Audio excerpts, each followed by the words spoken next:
You're listening to Range Minded from Independence Indoor Shooting. First, before we get into today's episode, we are happy to announce that we're officially on iTunes and Stitcher, so please find us on whichever you use and subscribe to us. That'll help us out a lot, and then you can rate us and give feedback and all that kind of fun stuff. So make sure you find us both on iTunes and Stitcher, and we can go wherever you go. This is episode 12, where we talk about the differences between hammer-fired and striker-fired handguns, including which one is better, naturally, and how each has its specific purpose depending on what you're trying to do, and we actually get into the mechanics of how they actually work. It's a little bit complicated, but we do have some visual aids up at iishooting.com/podcast, so you can follow along. As always, thanks for listening to Range Minded, and we hope you enjoy episode 12, The Hammer or the Striker. Hello and welcome to Range Minded, episode number 12. 12 already. With Ricky Kasner, Steve Zimmerman, and myself, Mark Long, back at it again. Do you guys want to know if we're Generation X or Millennials? Because we were just talking about it, so we're all curious. Yeah, off the air, we're trying to decide what generation we fall. Yeah, I'm without a doubt a millennial, for better or for worse. Mark's millennial, Ricky's not sure. He's right on the cusp of Gen X. I should be Gen X, but... So here's the thing. Mark is a millennial and a lefty. So and I wear glasses. Yeah. And from Chicago. Oh, no. Oh, it's just... Should basically just be shipped off to Australia with Chris. Hang out with Chris and just do some long-range shooting. Oh, heck yeah, I'm okay with that. What a punishment. I'm old. You're old. I guess we can just leave it at old. Yeah, he's a bit crusty. Yeah, crusty. Yeah, I'm trying to look it up. Seasoned. What the generational differences are, because now you got me curious about it. I don't even know if they even have those defined. People just label each other. Yeah, there is in there somewhere. Gen X is 1965 to 1980. Oh, so you are. I am not a Gen X. You are Gen Y. I'm a Gen Y. Yeah. Damn, I am a Gen Xer. Technically, I am Gen Y too. Oh, what does Gen Y go to? Gen Y is 81 to 2000. Gen X is 65 to 80. Okay. Wait, so what are the millennials? I think Gen Y and millennials are probably synonymous. So I'm also... That means I'm one of them. It's probably a portion of Gen Y. So it takes a chunk. Right, so I could be Gen Y, but not necessarily a millennial. Yeah. Maybe it's more of a set of characteristics. So yeah, that's probably true. You know? You don't melt under conservative ideals or... Yep. As you both stare at me. Or no. Do you? You a sleeper? I don't need a safe space. I do. Look, I am... my office is a safe space. Actually, you need 2 safe spaces now. So, anyway, we're not talking about sociology, but we are talking about hammer-fired firearms, specifically pistols, versus striker-fired pistols. What the differences are, what that means for you, and... what different preferences I think each of us have. Yeah. And I think that there are different applications for both. Yeah, I was just going to say each of them have a role. Sure. And it's okay to have one of everything. Yeah, there's nothing wrong with or having 10 or 2 or 3 or more. Well, there are different kinds, so you want to make sure you're well versed in everything. Because honestly, striker fires, depending on the brand, they may not be a single action. They may not be a double action. Right. And we should dive in by starting with that. What is single action versus double action? I think the easiest way to illustrate it is with a handgun. Yeah. With a revolver specifically. Look, I have one in my hand. Yes, we brought some visual aids that you can't see. But we have what do you have in your hands right there? This is a Model 37. This is a cute little gun, Smith & Wesson 37. It's awesome. That's one of the snubbies that the gangsters would have carried. Little 2-inch barrel, not quite a Saturday night special. This is 38 special. It's an awesome little gun, little lightweight carry gun from back in the day. It makes me think of Steve McQueen or somebody like that. Yeah, a lot of old detective shows or anything like that. Basically your mental image of a revolver, a snub-nosed revolver, is what Steve is holding right now. Yeah. And that is classified as double action, single action, double correct? Action, single action. So watch this, guys. Okay, so I close the cylinder. Yep. Okay, you watching? So I'm going to go double action first. You see that? Oh. That was a long trigger pull. So what's going on in that double action is I press the trigger, it's advancing the cylinder, and it's bring that hammer back at the same time. Which is why it's double action, because it's performing 2 actions at once. Mm-hmm. So for how I describe double action is for every trigger pull, you're doing 2 things: hammer rearward, hammer forward. Yep. Okay, so it's just releasing. It's bringing the hammer back, cocking it, and then releasing the hammer. Oh, keep pressing. We're not pulling a trigger, right? We're pressing the trigger. And, oh. Well, some people pull the trigger. And they also pull their shots, too. Yeah. So that's what double action is. Let's hear the sound of single action. Ready for this? So that's the hammer cocked back. Let me come on the other side of the mic. It'd probably sound a little better. Ooh, there we go. That sounded good. That was nice. This is a clean gun. This isn't a great example of an old Smith.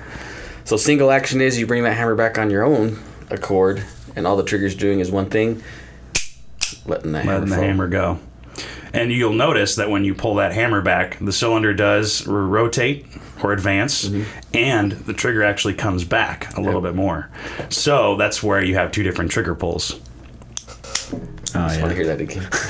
Well, It's actually, it's like you're opening a soda or something. to take the gun that I was messing with earlier, that's not mine, but this is an HK 45C, Yep. and it is 45. hammer fired, double action, single action. So we'll start with single action, where if you rack the slide. Hope that sounded pretty good, right?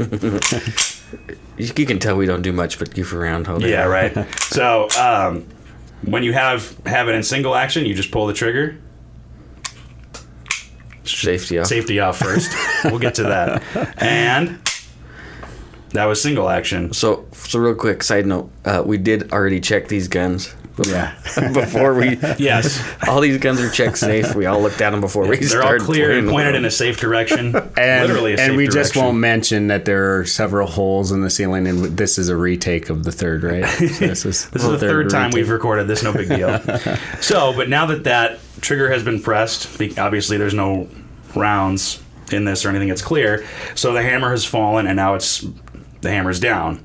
But if I pull the trigger again, press the trigger again, and the hammer is already forward. The so hammer this is isn't already double forward. action. Right. So this will be a double action where you hear that's the hammer cocking. Going to half cock. And then it drops. And you can let it reset. You yanked that shot. Did I? Yeah. Probably. They saw it. Our listeners saw it. So good thing they didn't hear it like last time. One thing that's Edit cool. that out. One thing that's cool about that 45. Go ahead and go back to single action on that. Like this? Yeah. So you're already on single action. So the safety selector is much like some of the SIGs. That's a safety or a decock. I was going to say, is that a decocker as well? Yeah, push all the way down. So we'll push that. Ooh, yeah. And it decocks. So what is a decocker? What does it do? A decocker will drop the hammer, move the hammer forward in a safe way without actually striking a primer or anything like that. So it won't actually hit the firing pin. So then it returns. There could be, not in this instance, but when you do decock, you could have a round in the chamber, and then you hit the decocker, lefty. It's HK's fault for putting it not on both sides. But then you have a double action trigger pull, but you have a round in the chamber, so your first shot would be a double action trigger. And this is a big one of our instructors. He's big into this. If you have a decocker, you use the decocker. You don't carry it with the safety on like you would in 1911. You carry it with a round in the chamber double action. And that's so your first, and I know some people don't do that, but if you have a decocker, you use the decocker. Meaning Bill. It's Bill, yeah. Mm-hmm. So, but meaning you'd have first action or first trigger pull is double action. Second trigger pull is going to be single action.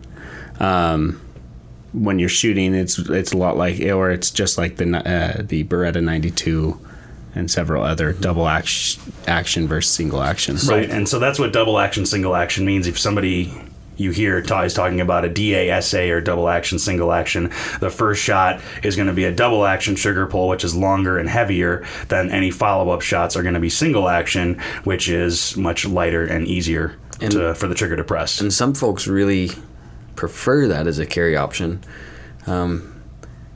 And I'm not going to say it gives them a level of security. At least they feel that extra trigger press the gun's not going to go off in their holster. It's going to give them time to think, decompress before they press the trigger.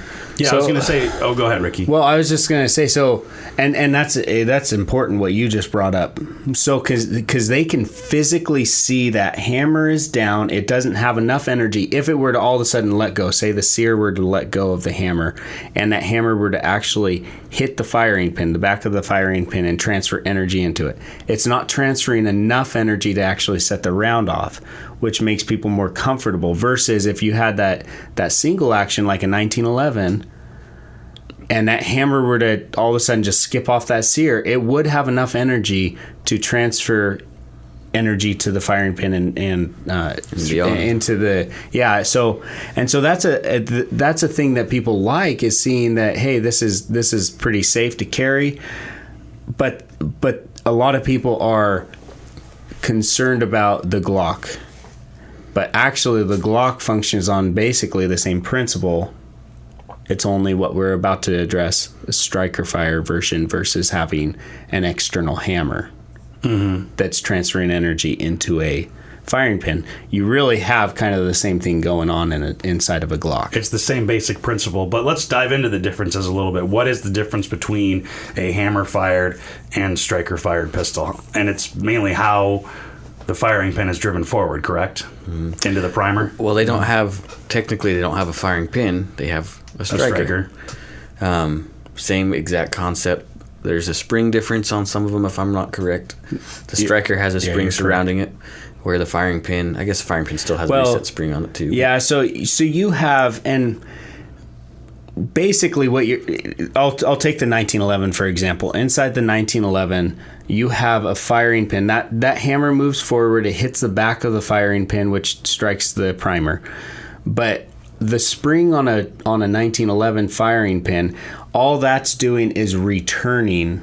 Where the striker sometimes forces it. Right? Yeah, so the striker, actually, it's reversed. The spring is trying to power that striker forward to hit the round, whereas the external hammered firing pin spring is just trying to draw that back after it has already hit the primer. So yeah, the springs inside the striker versus the firing pin, they perform different functions. Okay, if that makes sense. Well, and not all striker fires are created the same either. Yeah. XD is different than a Glock. The way Springfield does it. Smith & Wesson is different than the way Glock does it. Yeah, everybody has their own kind of striker fired mechanisms. I read that they're a little bit different. Some of them move out of the way or move down, I think. Yeah, some of them drop the sear, or not the sear, but they drop the plunger safety out of the way, the striker safety, to advance the striker. Some of them pull the striker back and then drop out of the way. And with a striker fired gun, you're gonna have a consistent trigger pull every time. It's going to be, most of them, they're going to be the same trigger pull every time. And that's why you'll feel a Glock trigger compared to an XD trigger compared to an HK. Or an HK, because the springs are doing different things in different ways. And then how those parts associate are different. So Springfield has a lot more springs on the inside than the Glock does, because how the mechanisms charge. Well, and some of this is they have to stay away from proprietary patents. And so you look at the Glock. The Glock is, our gunsmith corrected me one time on there. I think there was a Kel-Tec kind of polymer framed striker fire Kel-Tec before the Glock, but it was very rudimentary. But Glock is it wasn't the first, but it was the most well-known. Well, it was the first. I can't say that it wasn't the first. Glock is the first striker fire polymer frame gun. But there was something Jeff was telling me that there was actually something before that, and I don't know. I'm looking stupid. Well, there was because a striker fired, I read, was actually invented as far back as the 1800s. Okay. 1878 was a shotgun invented by Daniel Lefevre. Okay. Lefevre. Well, and maybe that's what he's talking about as far as striker fire. The striker fire, the mechanism to fire a round using a striker was invented all the way back in 1878. So Glock necessarily didn't invent it, but they were the ones to use it on a polymer frame pistol. And actually, it says that John Browning used the striker fire mechanism on a 25 caliber Model N pistol back in the day, and H&K, the P7, is striker fired as well, which is before the Glock 17. Glock.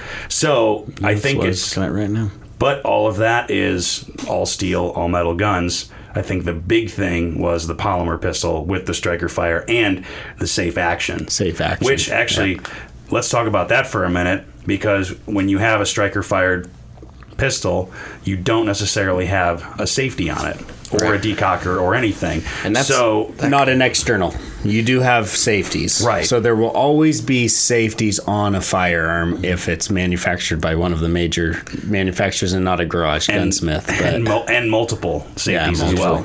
Yeah, there's always a fail-safe, right? I can't tell you how many times I've heard people say, "Oh, that Glock doesn't have a safety." Well, it's not a safety you can see. Well, when people say safeties. that it doesn't have a safety, there's no manual safety. Unlike on the HK, there's an actual lever you can actuate to move it from safe to fire, just like on an AR or mainly any other rifle. Well, and it's kind of funny. So you get the traditionalists. Normally, it's the old boys, air quotes, right? That, I'm not going to buy that plastic gun with no safety. Okay, well, let's go back to this Model 37. I don't have an external safety on this. There's no safety on the revolver. It's your finger, and it's your brain that's the safety. And the trigger press is part of the safety. It's ridiculously long. So. And that's one of the advantages of double action. Ridiculous. That's not bad. I've got one at home. I've got a Nagant pistol at home that it's about a 27-pound trigger pull. Oh my goodness. You got to use both hands. But if you've never seen a Nagant pistol, the revolver, those things are awesome. As it advances, it closes the cone, the forcing cone, the cylinder. So that it creates part of it. Yeah, you can suppress that revolver. Oh, wow. Mm-hmm. It's cool. That is cool. That sounds like it's ahead of its time a little bit. Smith & Wesson design, too. At least it's based on a Smith. Okay, there's guys that are, he's totally wrong. Based on a Smith & Wesson design. How's that? Is that better? I think that's better. You got to choose your words carefully here. Yeah. This is a safe space, remember? Yeah, don't want to melt. But yeah, so that's a striker fire pistol. And just for example, for a Glock, you're not going to see a manual safety that you can actuate. But the whole thing that Glock was marketed as were safe action pistols. Mm-hmm. And the reasoning behind that was because when you look at the Glock trigger, there's that little kind of half moon notch in the middle that extends a little bit. And unless that is actually fully pressed down, the trigger will not pull or be pressed. And like it or not, Glock was he was ahead of his time, right?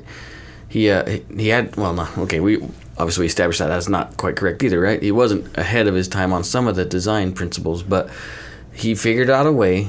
He's a plastic manufacturer to begin with. Yep. Right? So Model 17 was their first domestic American gun.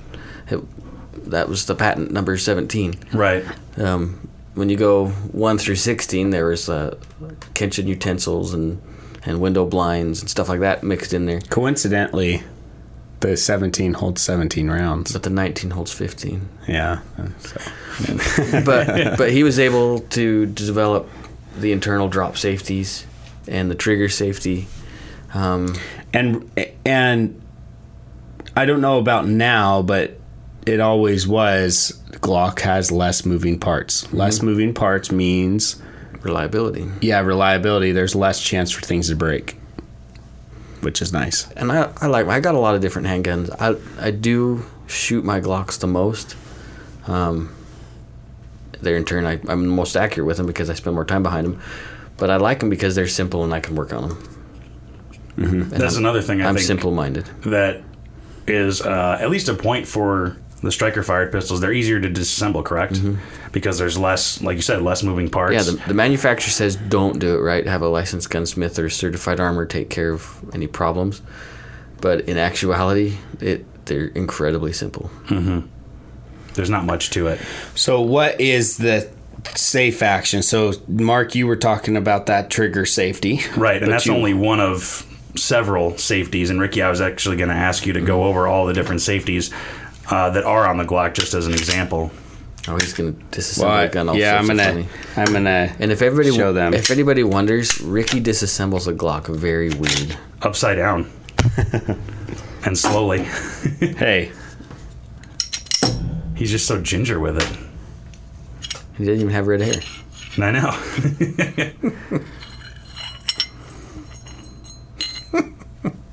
Is that slow enough for you guys? That was the barrel leaving the slide ever so gently. Ricky's discovered his microphone finally. Yeah.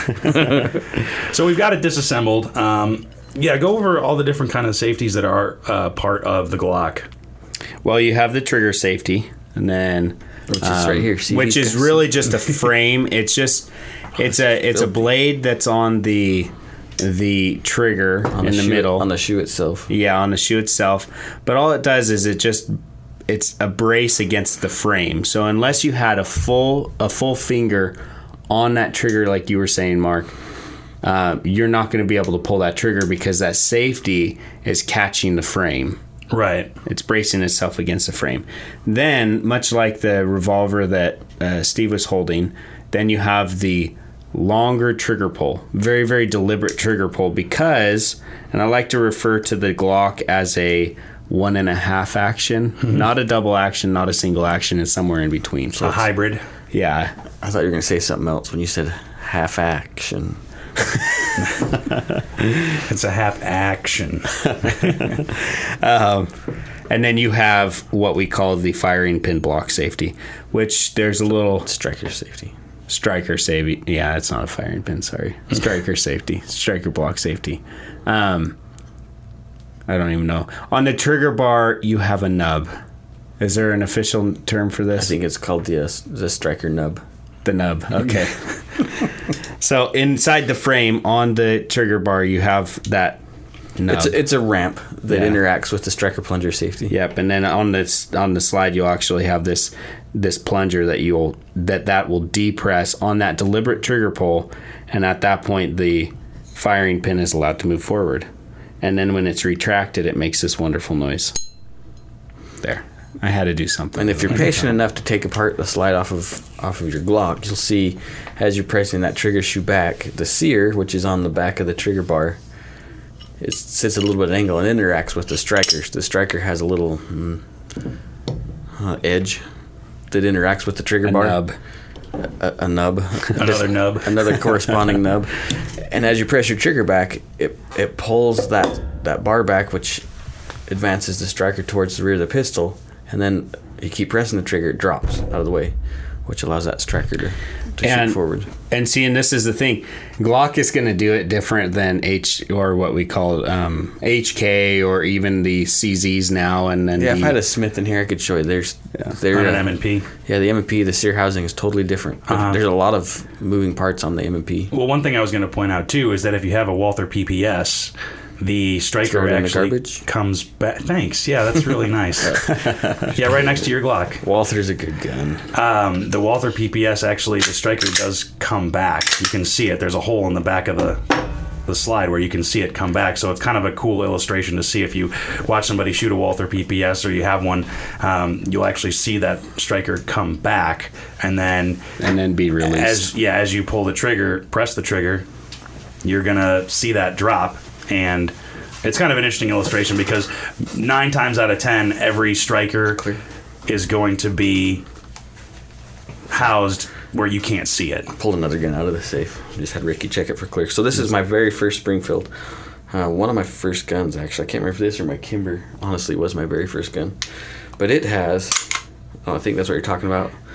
And Springfield, striker safety indicator. Yeah, so Springfield's more of... So if I were to relate the Glock to anything, it would be more of a double action. Okay. Springfield is hinging more on closer to the single action.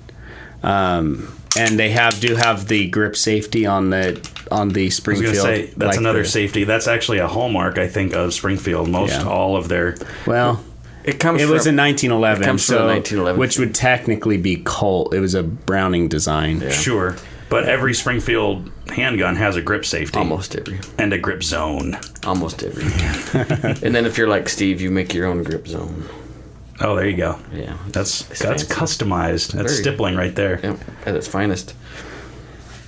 But the point is there are multiple safeties on a striker-fired handgun that just because you can't actuate it or you may not see it, there's a number of safeguards preventing the trigger from being pressed and from a round going off without you intending it to. Absolutely. I think the hard and fast, really simple rule is with a striker fired firearm, there's no way for a round to go off unless you pull the trigger, or there's some kind of or there's a malfunction with the gun or the ammunition. Right. So describe to us what's different. So going back to the Glock, going back to the Glock, when you pull that trigger, you're first depressing the blade, which allows the trigger bar to start moving rearward.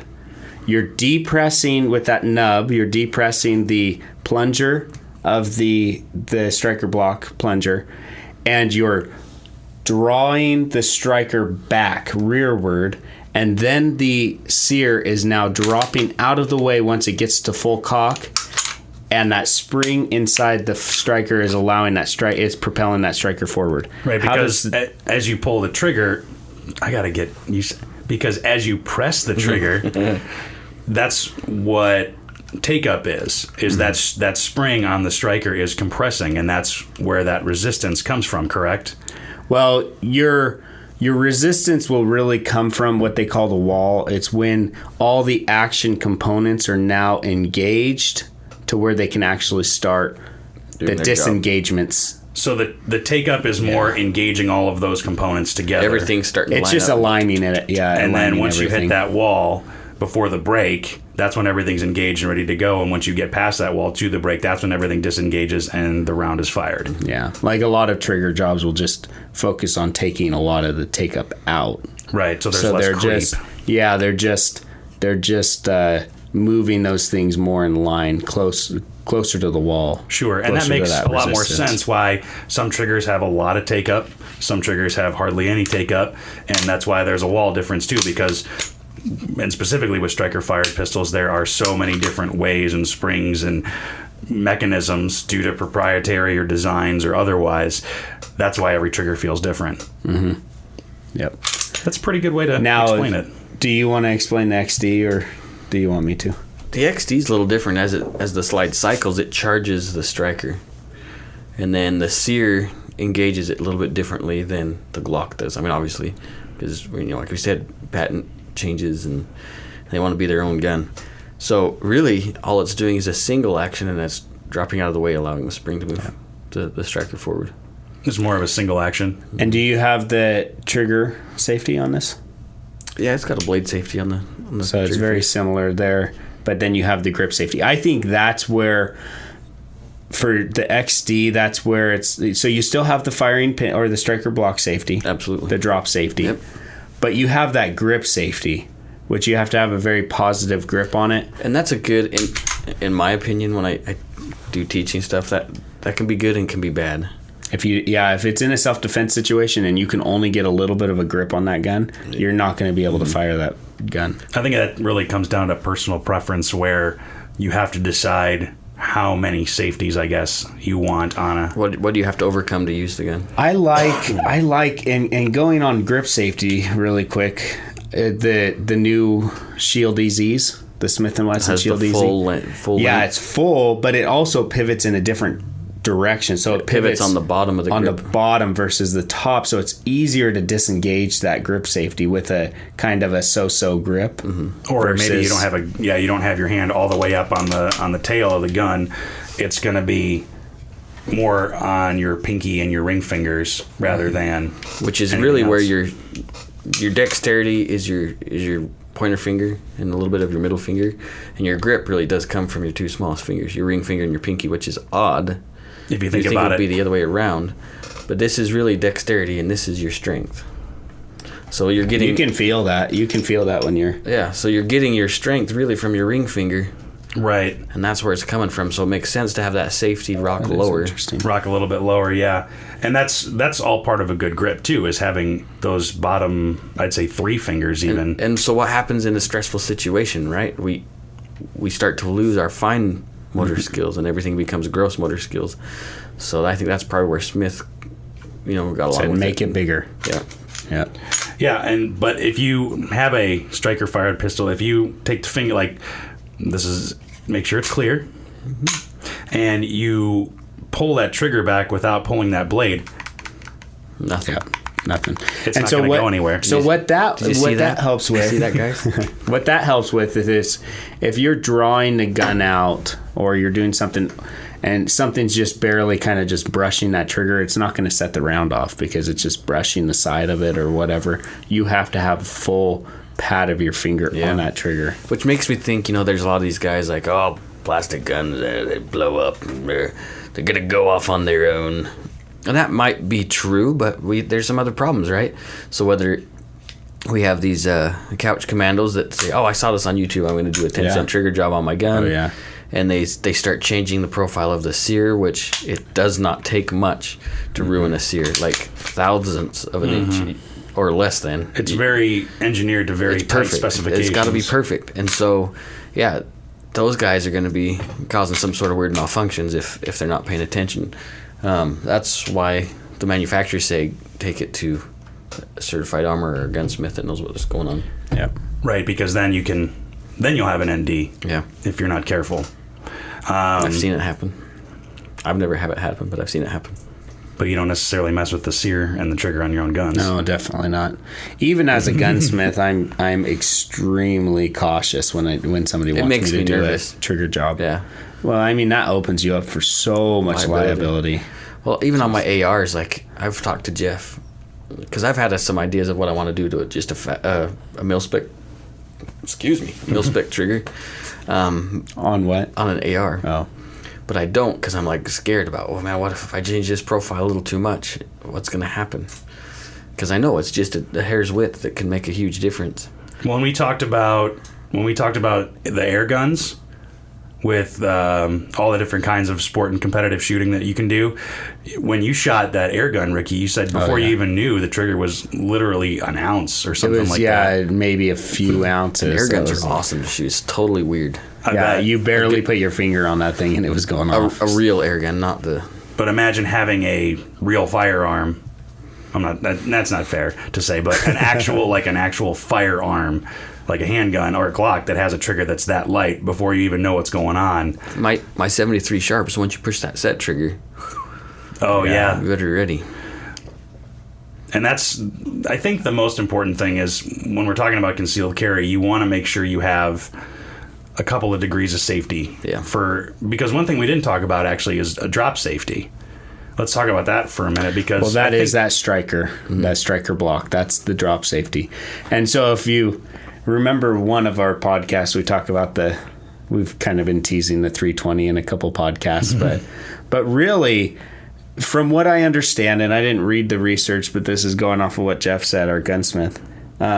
The drop safety on the 320, when they did the drop test and it was firing, the drop safety did not fail. The trigger was just pulling itself because it had so much weight behind it. Right. So it was actually doing everything. It was like an invisible finger were pulling the trigger. So it wasn't necessarily the components were failing. So would it be a ghost gun? It's a ghost gun. A ghost gun. Yeah. It presses itself. Scary. But there are a lot of different safeties in mind, I think is the point, that in a striker fired pistol, you might just not see them. Yeah, and that's the thing is we get so many people now coming in. I don't know why all of a sudden I'm hearing so much about it, but people are like, oh, I want a safety on that polymer frame gun. I think so. Glock you were talking about Glock possibly coming out with one with the thumb safety. Smith & Wesson does it. XD does it. FN does it. Yeah, all these polymer frames that don't necessarily need that. It's almost like thumb a feel safety. Good. It's a feel good placebo, thing. Right? Yeah, or a peace of mind thing. Mm-hmm. You don't need that thumb safety. In fact, they make in the Easy, for example, they make a model that has a thumb safety or an external safety and one that doesn't.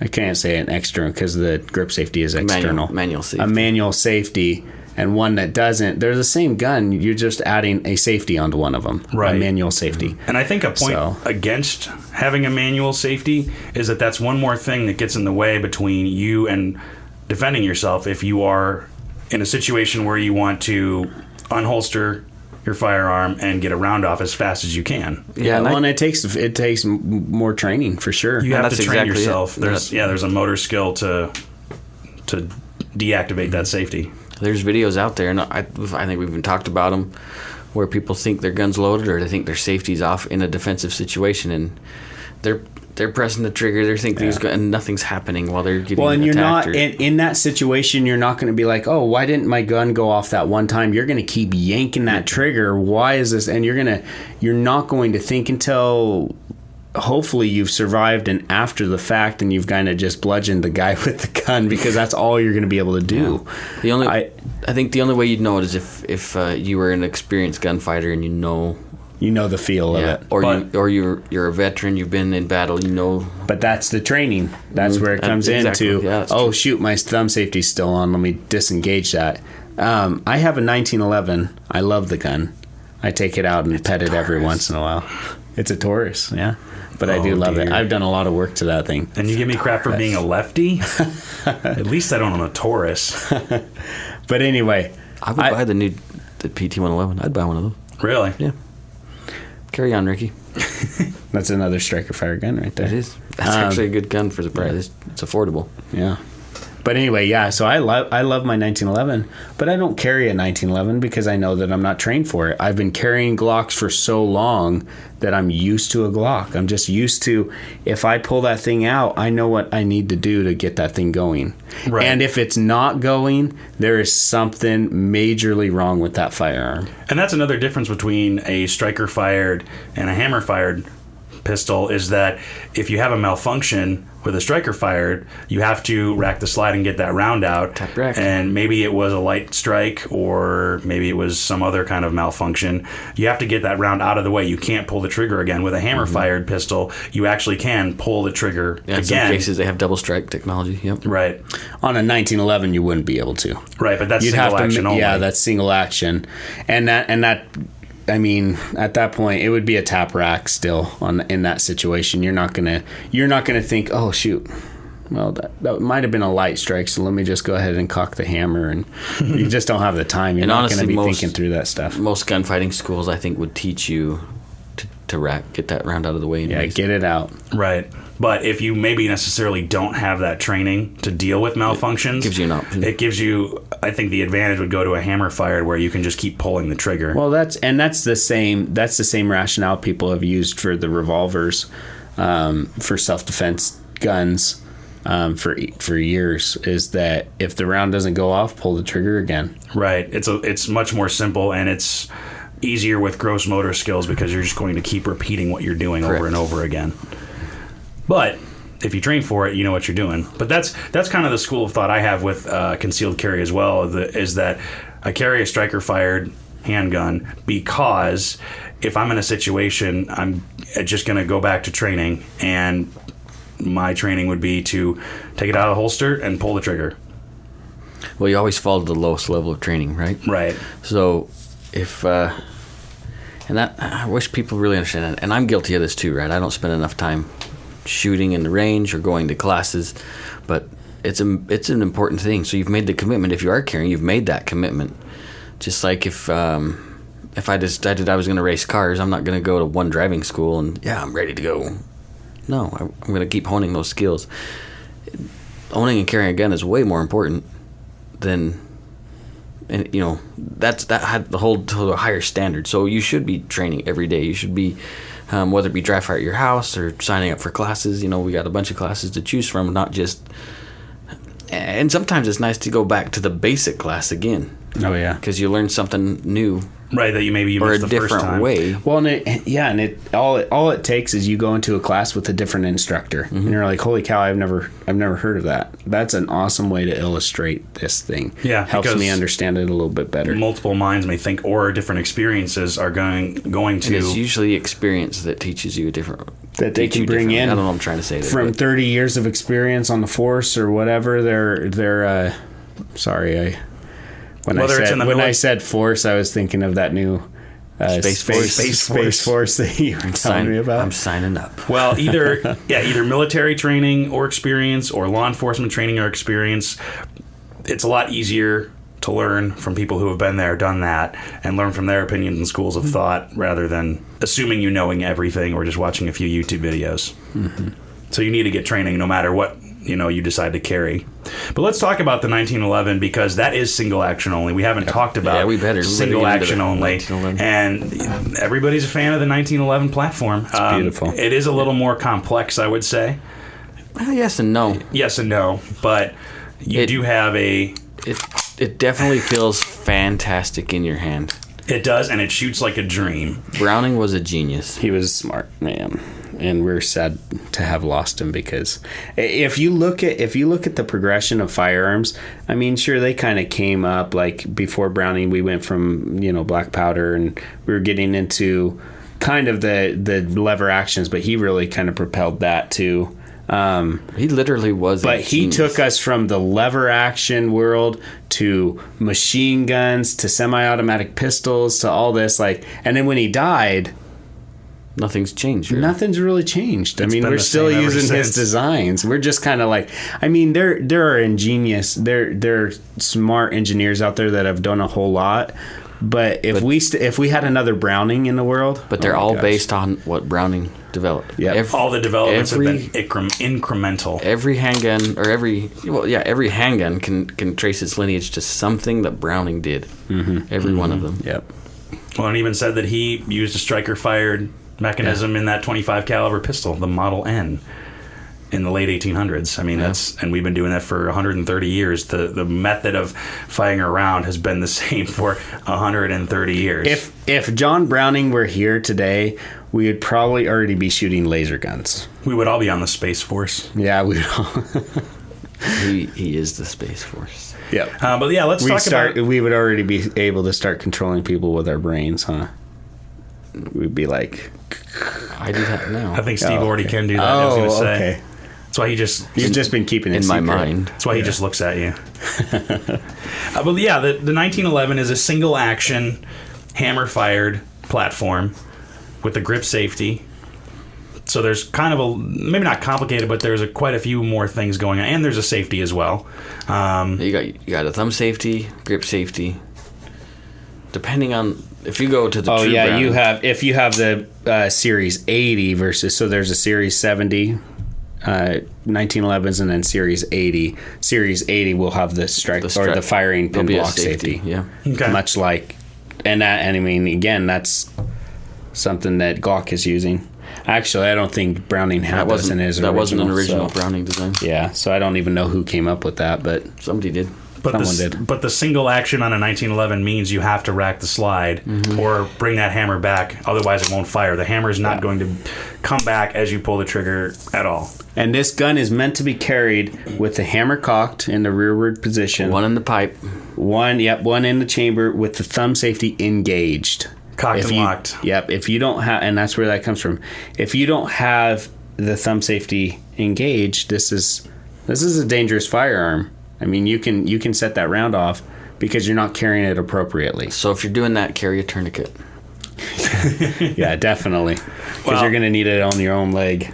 Yep. Yeah, because that grip safety could be engaged by a retention strap. Yeah. The trigger operation on a 1911 is very smooth and can be very light. It can be. And there's no trigger safety. That's the benefit, so we should talk about that. The benefit to a single action versus double action is you have that trigger is setting that round off. I mean, that it's a very light trigger pull. It's already touching the sear for the most part, right? Yeah. But once you press that trigger back, it's dropping that sear and it's going. Mm-hmm. There's no take up. At least there shouldn't be in the 1911. It's just you're ready to go. There will be still some because the spring does move the trigger forward a little bit. But you again with a 1911, you can take that take up out so that you're right there to disengage the sear from the hammer and set that round off. But yeah, that's why a lot of people like the single action, and that's why Beretta does have the double action, single action. The single action is an easier trigger pull. It's easier to stay on target with the single action. But with the double action / single action, I'm not a fan of them because you have a different trigger pull the first round, which is the most important. A lot of people will be like, that one's a flyer, but that's my double action one. It's a gimme. The single actions are what matters. I'm like, no, that first round, every round matters, because you don't want to kill an innocent. Your name is attached to every round, but also at the same time, you may only get one round off.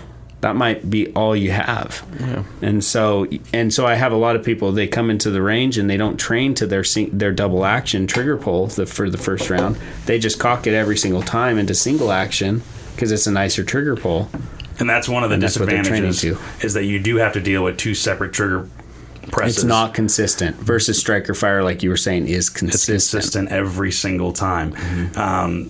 But one of the benefits of a double action, single action, like you said, Steve, is that it does give you a little bit extra time to think, and it's going to supposedly give you that extra time to make sure you really want to pull that trigger. Now, I would make the argument that if you're in a stressful situation and you're going on your lowest level of training and your gross motor skills, it doesn't matter if that's a 50-pound trigger. If you want to pull that trigger, it's going to go. You're going to pull it no matter what. And another line of thought is if I have time to think about pressing my trigger, I probably have time to egress. Yeah. I probably have time to get out of there. Oh, yeah. Well, yeah, that's what I was telling somebody before is like, because I've had several customers in the past talk to me about, well, I'm just going to shoot to injure because I don't actually want to shoot to kill somebody. And I was like, if you are thinking about shooting to injure, you definitely have enough time to use a different weapon like a stool or something, because your gun is your last thing that you're ever going to use, or get the heck out of there. If you're going to be like, oh, I just want to shoot to injure them. Maybe they like lawsuits. Yeah. I'm like, if you ever draw your gun, it's because you were going to die if you didn't. It's literally the last resort. Yeah. You are in direct fear of your life, or direct fear for your life. Or of another. Yep. So, really, I mean, obviously you want whatever you're most comfortable with, but I think that we're unanimous here that the double action, single action is not for us. Yeah, I think. I don't like it. I'm not a huge... we talk about Beretta. The new Beretta I do like, actually. The Wilson one? Or No. Is it a new, just specific Beretta? No, the M9A3 or whatever it is, the brown one. With that one. The one they use for the military submission. It's still double action, single action. Yeah, it's the same thing, but it feels so much better than like a FS. I've tried to work on 92 you're talking about triggers, trying to make them better. Talking about carrying a 1911 made me think one time I had my 1911, I was working in Idle Falls. Cocked and locked, right? And I was hoping this customer, I could see his eyes just kind of working his way to my holster, right? And he kind of have this look on his face. And he says, you carry your 1911 that way? Yeah. That's the proper way. He says, is it loaded? Yeah. And the safety's on. Really? Yeah. You're not scared? Nope. Scared of what? Well, and that's the thing too, is I've had a lot of customers come in and, I'm not ready for one in the chamber. And actually, this is very interesting. The John Correa that does the active shooter self-protection videos, or active self-protection, not active shooter, active self-protection. He said that he's seen people lose their lives because they didn't have one in the chamber. If you're not comfortable, if you're not confident enough in your carrying to have one in the chamber, you're not confident enough to carry a gun. I agree. You have to be at that level where you say, okay, I can trust the mechanisms, I can trust the mechanics of this firearm, because I'm not going to have the time to be able to rack one in the chamber. And if you do have time to rack one in the chamber, you do have time to leave. Egress. Yeah. Which is a made-up word. Did you know that? Egress? Mm-hmm. They're all made up. Barnum and Bailey. All the words are made up. P.T. Barnum, when in his circus, he said, see the egress. And he made that up for exit. Did not know that. Yeah, so people are like, oh, what's the egress? Well, it's just a fancy word for exit. You have time to egress. That's like Google. That wasn't a word in the dictionary until they used it. Yeah. Now, but you know what's funny is Ricky had to Google that. He had to Google. So let's talk about carrying a revolver for a second, because it's still a possibility. Do you mind if I? Please. Thank you so much. I'm going to make. But you have to put it in a microphone. Oh, naturally. Yeah.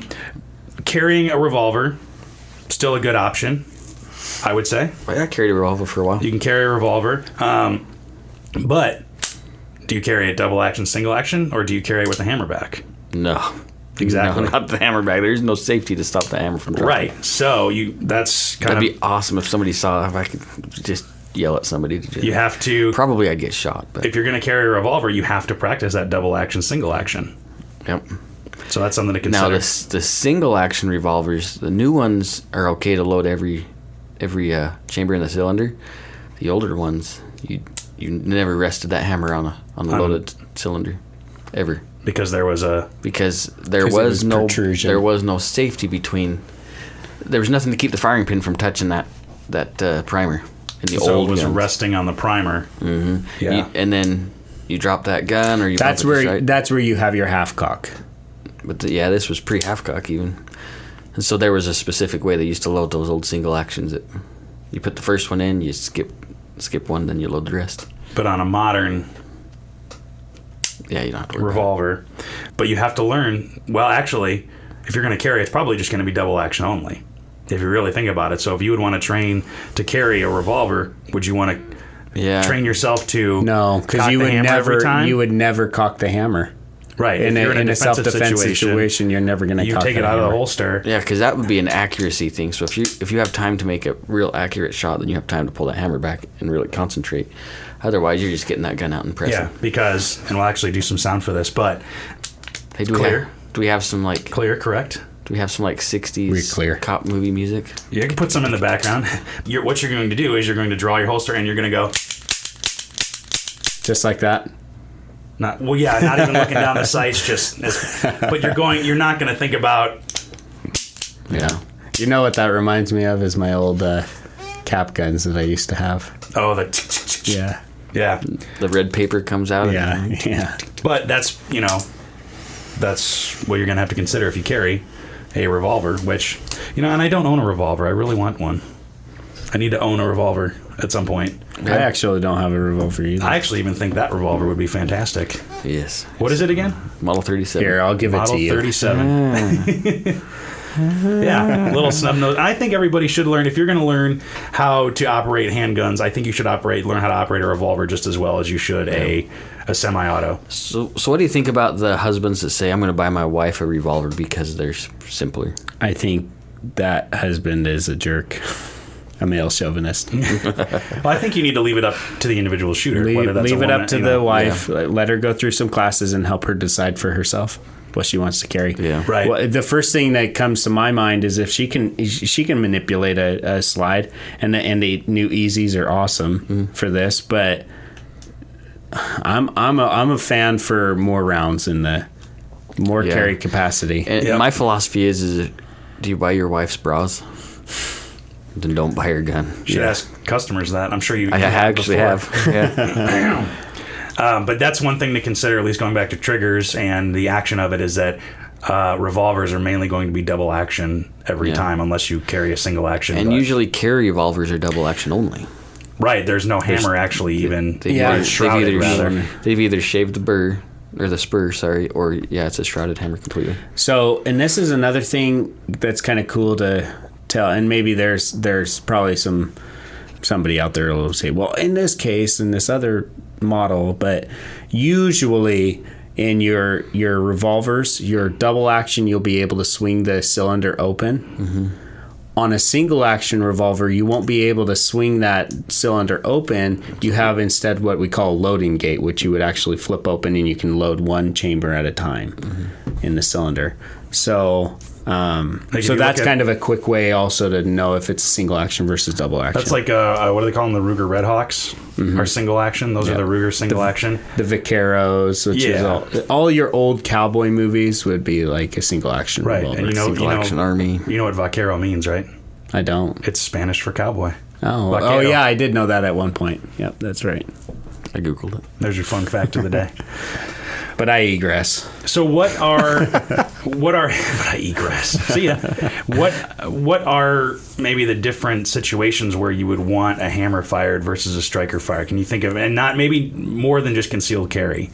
I think that's a shooter's decision. Is that all personal preference? Yeah, I think so. I personally, like you were saying, I don't know, I'd carry a double single action if it was a nice gun. Some of those CZs are fantastic for competition.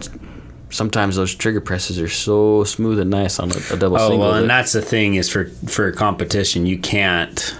I mean, they're still carrying STIs, a double action or a double stack 1911. It's just a single action because the trigger pull you can make it so nice. Yeah, I have a good friend of mine, Dave Cook, and I hope he doesn't mind me sharing his name. Older guy, retired. He shoots competitively with his single stack 1911, and he is out shooting time and shot wise guys with Glocks, out shooting them. Wow.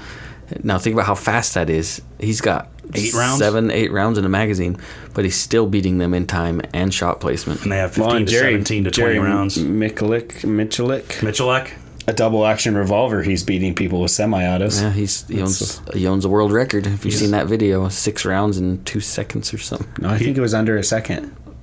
Oh, it was 12 rounds. 12 rounds in 2 seconds. 2 seconds. 12. It was like 2.4 seconds or something. 12 rounds. Yeah. Bing, bing, bing, bing, bing. Reload. Bing, bing, bing, bing, bing. Yeah, he's also superhuman. So, And he shot a lot of rounds. a lot. I really wanted to talk to him at SHOT Show. I couldn't get close to him. I was gonna say he's probably one of those celebrities that He looked people really line up for. He looked really tired. I was walking up from the lowest level, walking up, and somebody was talking to him, and he had kind of a crowd around him, and you could tell he's just like, I just want to get out of here. Yeah. So I didn't talk to him. I can imagine that would kind of suck. You would feel like a bit of a slave. You just have to deal with the masses. Yeah. And I talked to a few other people that were totally different, like people I thought were going to be Cocky. a-holes. Yeah. So Chris Costa was one of those that, you see his videos and you see some of the pictures on Instagram. It's like, man, that guy's a total douche. Yeah. But he was really cool. Like, Really? We talked to him for probably 15, 20 minutes. No big deal. that's pretty cool. I remember you mentioned that. Well, I think Ricky mentioned it too, that when you were at the NRA show, most of the personalities are actually really friendly, really down to earth Yeah. guys and gals. Well, never. So, who I remember is, oh my gosh, it's a girl. I can't remember. She shoots from Smith and Wesson. Oh my gosh, what's her name? Julie Golob? Yeah. She's the one that really struck me because she was smiling. She's You could super- tell she's she a was sweetheart. just friendly. And She's a sweetheart, but I told you that story. Yeah, don't, you told me don't that. make her feisty, man. Yeah. She can hold her own, I think. don't let your cell phone ring. Yeah, don't let your cell phone ring in the middle of a keynote speech. Oh, yeah. Don't do that. That's just disrespectful. She's a soccer mom. That's what when I saw her, I was like, man, she's just a soccer mom. She's like a normal mom. Yeah. But she can outshoot all of us. 100%. Yeah, and that makes sense, though, going back to the competition version or the competition application where you would want to, you have the time to rack the slide and you want a single action, or maybe just that first shot is going to be that double action and then you have that smooth every other time. But I mean, you can do a striker fire just as easily too. Like when we do, I think one of the interesting things to think about is when we host our competitions, we see a lot of striker fired, but there are a couple of 1911 folks who have single action only, and you have time to rack that slide and be at the low ready.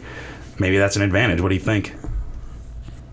I'm sorry. I was rubbing my eye and my head was dozing off. What was the question? Are we that boring, Ricky? Did you not get any sleep last Well, night? if Ricky doesn't even want to listen to it.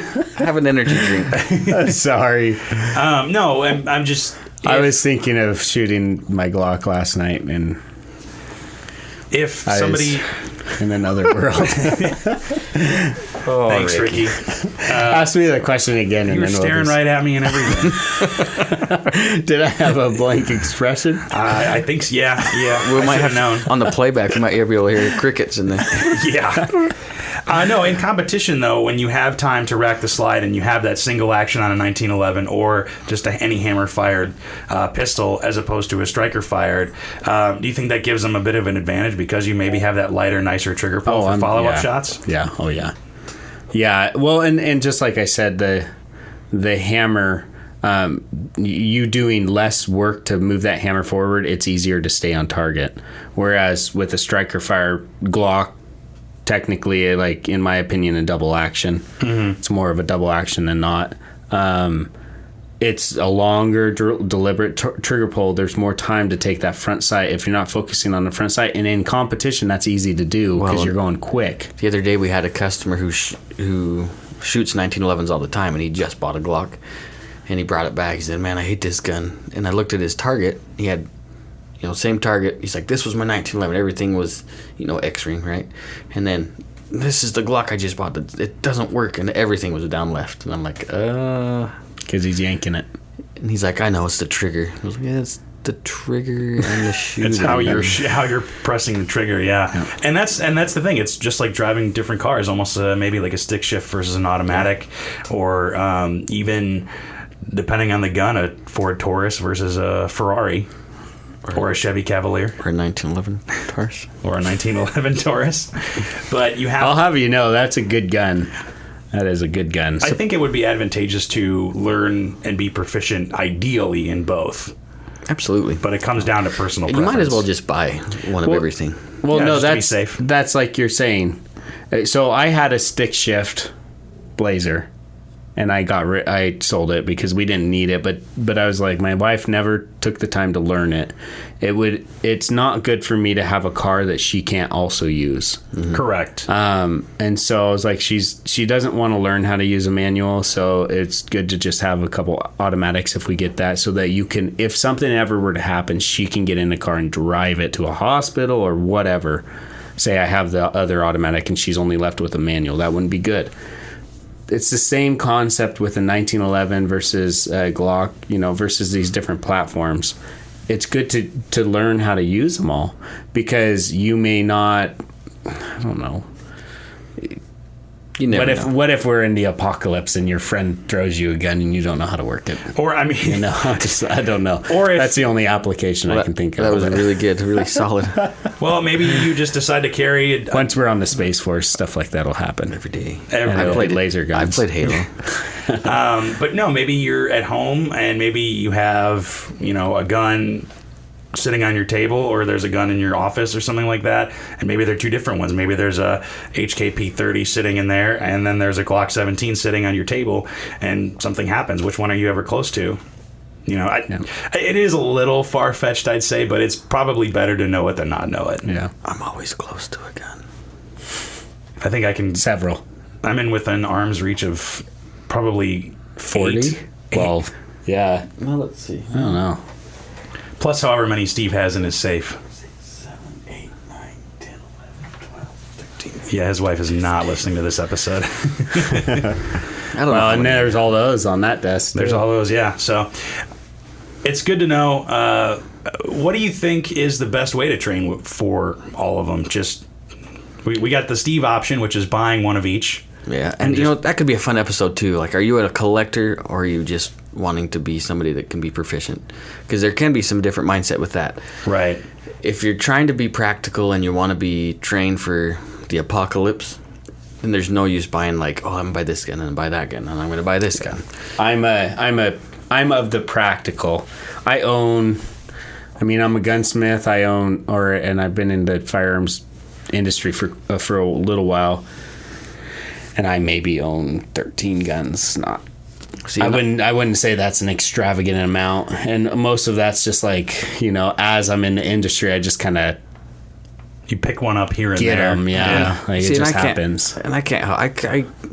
I'm both. Like, there's some practical times. Like, I got a lot of Glocks because I shoot Glocks well. I like my Glocks. Mm-hmm. But if something cool comes out, or I want to build another AR. See, and that's where so novelty, and that's actually something I studied in school. Is you have the novelty mindset and then the practical mindset, and that's very different. Right. Well, and that's people. When I started getting into firearms, it was more of a novelty. I wanted this, and I wanted this, and I wanted this, and I wanted this. And then eventually I kind of realized, like, well, if I don't necessarily shoot them regularly, then what's the point, of even having them, if you're not going to try to shoot them and become proficient at them. Like, I had a Smith & Wesson 6906 that I had for a little while, and it taught me how to, do double action, single action, how to work a hammer fired pistol, but I never shot it. I didn't enjoy it. Yeah. So I sold it and I bought some other stuff.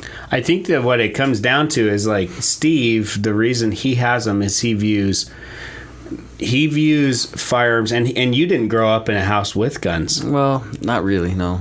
So He views guns as more of like art pieces. To me, the mechanics is what fascinates the machine, the actual machine. To me, To me, I'm still of the mindset that gun is like a saw. It's like a saw you would go take and cut some wood with. It's like there's a practical. Is that what that's for right there? Well, I don't have cut wood. Yes, yeah, that's what that rail's for. The rail on the bottom of your 1911. I could probably sharpen those and make a solid survival tool. But I still like, for example, I have several 22 calibers because I think 22. I mean, you can get a lot of rounds usually still for cheaper, and for a survival round, 22 is really efficient. It's efficient. Effective. I can still get rabbits and squirrels and a deer if I got really close, But anyway, so to me, that's the practical application. If I needed it for food procurement, I can have that. I need a shotgun because I need to be able to take birds down. I have a 30-06 because a hunting rifle, and then I'm going to build a 300 Win Mag just to reach out a little further to do the same thing, But then several pistols for self-defense, and then I have my 1911 that I pet every once in a while. But it's a Taurus. That's a Taurus.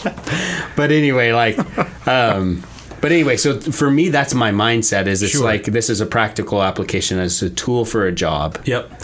And I would say that the hammer versus striker fired is the same deal. It's what you're using your firearm for, and that's what you should base your choice off of. Mm-hmm. So which is better? Both. Yep. Yes. All. But yeah, we should do an episode on like collection versus novelty. I think we should actually do a whole new episode on just the 1911. I think that would be... Yeah, they're going into the research of the 1911. I think that would be interesting. I need to get mine painted and done diddly-umptious. Yeah. I built a hand-fit 1911. It was a lot of work, and it's still... I started it months ago. It's mechanically sound. It runs, but I need to get it finished. Yeah. Well, you should have taken... He needs to make it pretty now. You should have taken the 1911 build class we offer here at Independence Indoor Shooting. Which we do.